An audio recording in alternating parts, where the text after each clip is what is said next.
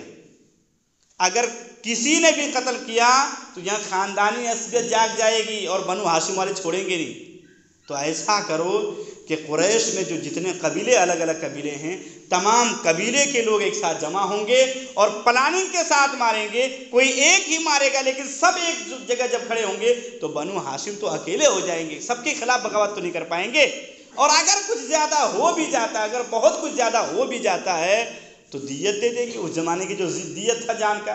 چنانچہ آپ صلی اللہ علیہ وسلم کو مارنے کی یہ پلاننگ اس طریقے سے وہ کرتے تھے۔ یہ بات حضرت